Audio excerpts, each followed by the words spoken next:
How do you approach a game when you don't know what items your opponent is using? Come along and I'll show you what not to do. Bowerdad here, and welcome to episode 3 of Why Did I Lose? In this series, I seek to answer that very question, and no, it's not because I missed a 90 accuracy move on the last turn. In the following game, my turn by turn play looks pretty decent, however, my overall strategy is what leads to my downfall. Let's take a look together.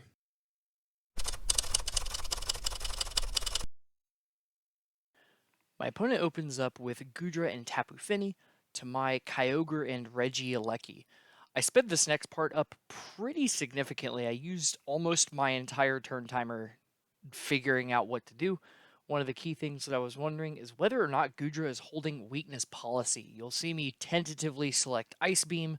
Ultimately, I decide against that to instead Water Spout and Electro Web. My opponent chooses to go ham on the first turn. You'll see the Dynamax their Gudra, and Tapu Fini will protect, so it won't take any of the damage that I was planning on, but Gudra, here in a moment, is going to take a little bit from Electro Web and also a little bit from the Water Spout. And the little bit from the Water Spout is specifically what I want to talk about. Speed goes down, Water Spout comes in after getting blocked by the Tapu Fini. And I'm going to stop the video there. It's at this point we know definitively that Gudra is holding an Assault Vest.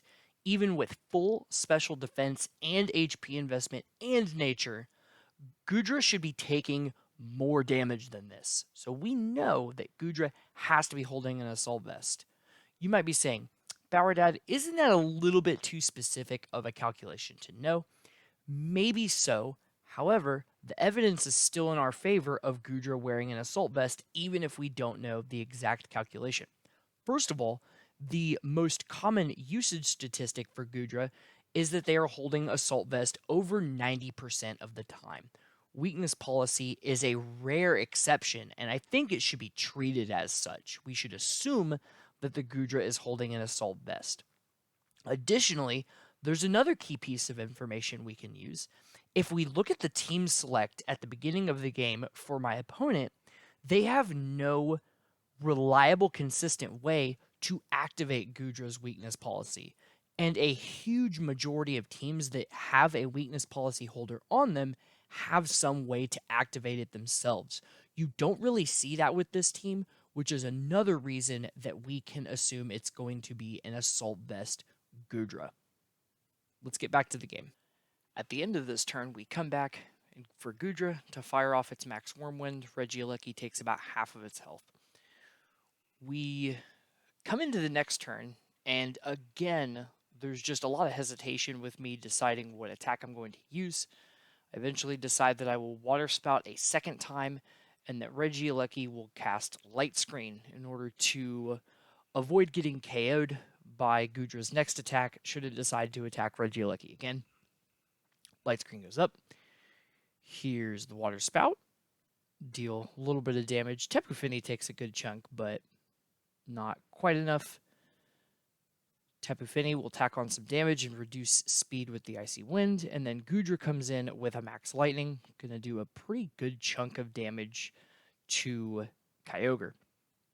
On to the following turn. Again, hesitation. You'll see this a really recurring theme throughout the start of this game. I decided I might want to switch. I debate Dynamaxing, but again, I'm just very afraid to use an Ice move against the Gudra. I decide to protect with Kyogre instead, and then Thunder against the Tapu Fini. You'll see here in a second, yep, Tapu Fini protects. So the Thunder doesn't do anything, Kyogre protects. The only real saving grace of this turn is that Gudra's Max Ooze is not going to KO Regieleki. That Light Screen is going to save it. Going to hold on by just a hair. Just a hair. That's where Gudra's Dynamax ends, and we go to the next part of the game. With my opponent's Dynamax out of the way, I am finally deciding to commit to my own Dynamax. I will Max Hailstorm the Gudra, and then I'm tinkering a little bit with what to do with Regieleki. What I do end up deciding on is that I'm going to use Electro Web. My opponent decides now is the best time to pull Tapu Fini in favor of Groudon.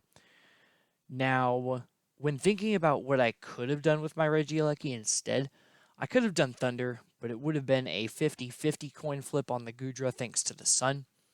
So I think Electro Web was fine. I could have even maybe done Reflect to mitigate the incoming damage from Groudon, but at minimum here, we're just going to get a little bit of extra damage onto the Gudra before the hail comes in from Kyogre. Now, at this point, I'm still nervous about weakness policy. We'll see here in a moment that it does not trigger, so we know that it doesn't have policy. Although going back and analyzing the game, we know that there was no reason to fear policy in the first place. So we'll allow Gudra to get a Thunderbolt and the paralysis against Kyogre, and unfortunately, the hail is going to knock out my Regieleki. I'm going to replace with Incineroar. Intimidate goes off. Groudon is, however, White Herb. And I'm going to Max Geyser the Groudon this time. I'm going to get my Rain back up. I decide here that Fake Out is a free KO into Gudra. My opponent decides to swap out, so it's not as free as I thought. Tornadus comes in. Groudon protects. Really good protect for my opponent. Mitigates this turn of Kyogre's usefulness by quite a lot. Fake Out gets some chip. Max Geyser into Groudon, in spite of the protect, still does a significant amount of damage. We'll get the rain set back up. I decide that I want to now Hailstorm and try and take out the Tornadus. I clipped out the part where I wondered what to do with my Incineroar for 30 seconds. I decided to swap him out for my own Torn, expecting that perhaps a Precipice Blades was coming. It turns out to be correct. Tornadus sets Tailwind, and Precipice Blades comes in. Unfortunately, Kyogre will not get his third turn of Dynamax because it's going to go down right here. Now, on this last segment of gameplay, it looks like I'm getting robbed continuously, but in reality, the run died when Kyogre did, and this is just the game's way of kicking me while I'm down. Let's see what the rest of this has for us. Tornadus protects on the turn that I double into it. Icy Wind gets a critical hit on Tornadus. Groudon gets a double Rock Slide flinch and a critical hit on the Incineroar.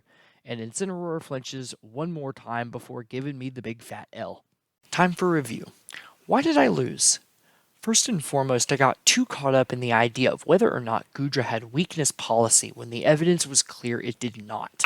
The team wasn't built for it, the usage data doesn't suggest it, and the damage itself did not indicate it. Secondly, while I did an okay job stalling the Gudra Dynamax, I did not play my own very well. I should have been more cautious with my Kyogre, knowing that it was my only viable Dynamax option of the 4 Pokemon that I brought. And that concludes this week's installment of Why Did I Lose? As usual, I would love to hear what you thought in the comments. If you liked the video, there is indeed a button for that. If you really like the series and you want to keep up to date with it, you can subscribe to my channel. I would really appreciate that. Last but certainly not the least, if you would like to come hang out, maybe catch some of these games live, I stream every Thursday evening at 8:30 p.m. Central Time over at twitch.tv/BauerDad. Additionally, if you'd like to keep up with more of the day-to-day stream updates and other things like that, I also have a Twitter at BauerDadVGC where you can stay in touch with those updates.